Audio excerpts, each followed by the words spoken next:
100,000 ounce a year production potential, lowest quartile costs. What stands out about Goldboro is the grade. It's the highest grade undeveloped open pit on the east coast of Canada. It's in a province that's been traditionally difficult to permit in, but there's been a total change in government view. The slogan now is "Take the No out of Nova Scotia," and they've been doing very well.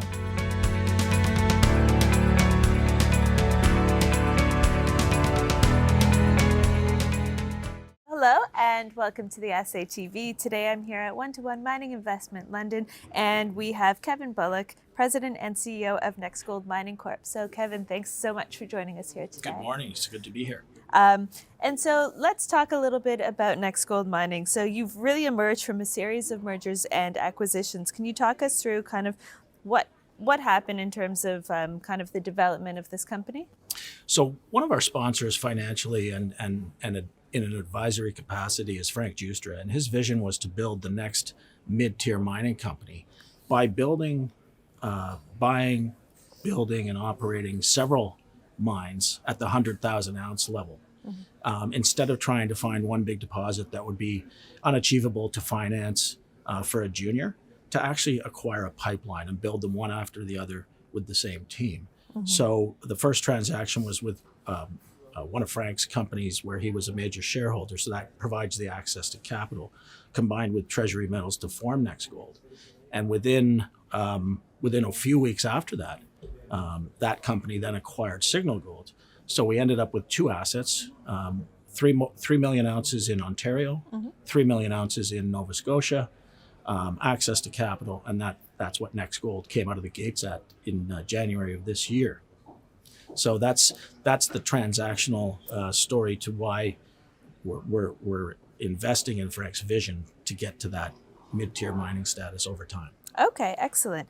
And so you've got two flagship assets. Can you talk us through kind of the development plans for both of these, and how did these projects stand out for you? Yeah, so there's two projects. We wanted to focus on Canada to begin with. Great jurisdictions are really important to us now. The Goldboro Gold Project in Nova Scotia and the Goliath Gold Complex in Ontario are both very similar economically. 100,000 ounce a year production potential, lowest quartile costs. What stands out about Goldboro is the grade. It's the highest grade undeveloped open pit on the east coast of Canada. It's in a province that's been traditionally difficult to permit in, but there's been a total change in government view. The slogan now is "Take the No out of Nova Scotia," and they've been doing very well. And we've received all of our provincial permits.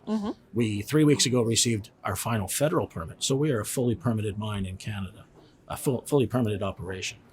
In Ontario, the real benefit there is the infrastructure. Yeah. The deposit, the Goliath deposit, is about 300 meters away from the transmission line, the power line.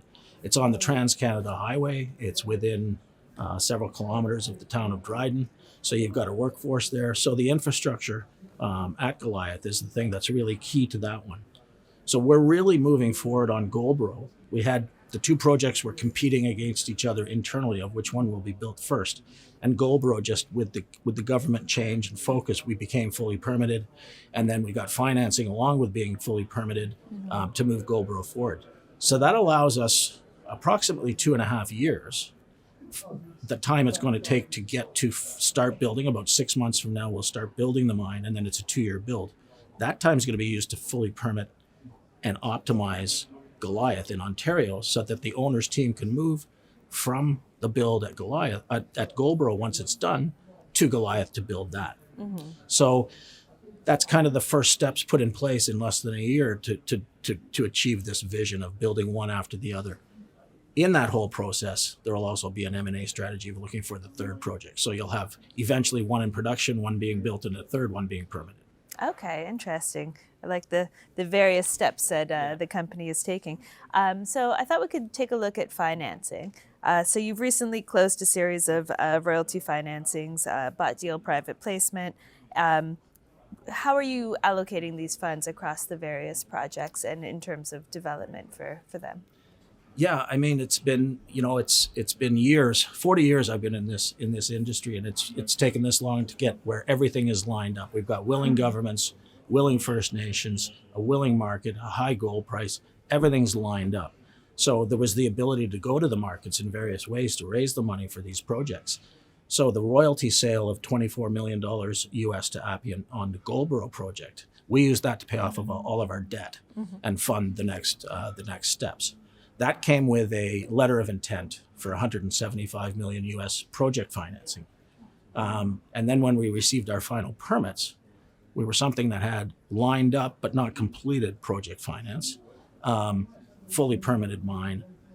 That allowed us to go to the market to raise some money, and we ended up raising $112 million.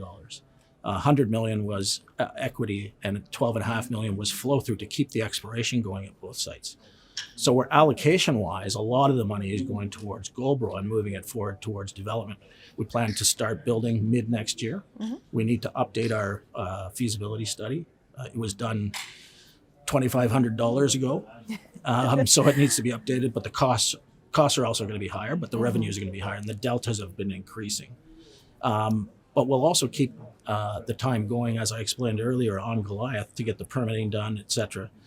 With the flow-through funds, do more exploration as well. Okay, excellent. And so, with that kind of dual work focus across Goldboro and Goliath, what are some of the kind of biggest technical or regulatory hurdles that you still have to get over? Yeah, well, there's no more regulatory hurdles at Goldboro. I can't tell you how important it is to have a fully permitted provincially and federally. And First Nations agreements in place. I mean, that's shovel ready. We just need to update the fees as part of the conditions precedent for the project financing, and then get to building. The technical hurdles, they would be similar to any mining operation, ensuring that we understand, do our grade control properly in the open pit process, and build it properly according to plan. As far as Goliath goes, we're really looking at optimizing that project and the opportunity of maybe moving infrastructure around from where it used to be to an area. Maybe the facility for the mill should be at one of the other pits. We're looking at trade-off studies to see what's best for that now that we have the time to do so. Okay, excellent. And so in the coming months, what are some of the key milestones that the company hopes to achieve that we should be on the lookout for? Yeah, I think really look for the updated feasibility study, the final investment decision from the board, and the start of construction at Goldboro. Look for infill drilling and exploration drilling at the Goliath Gold Complex, and some of the we continue to negotiate for the First Nations agreement too. So all these things are going to be steps that increase the value of the company. Okay, excellent. Well, definitely quite a few plans in place, so we'll definitely have to check in with you again soon and hear how everything's progressing. But Kevin, those were all the questions I had, so I want to thank you for joining us here today on the Assay. Thank you very much. Thanks.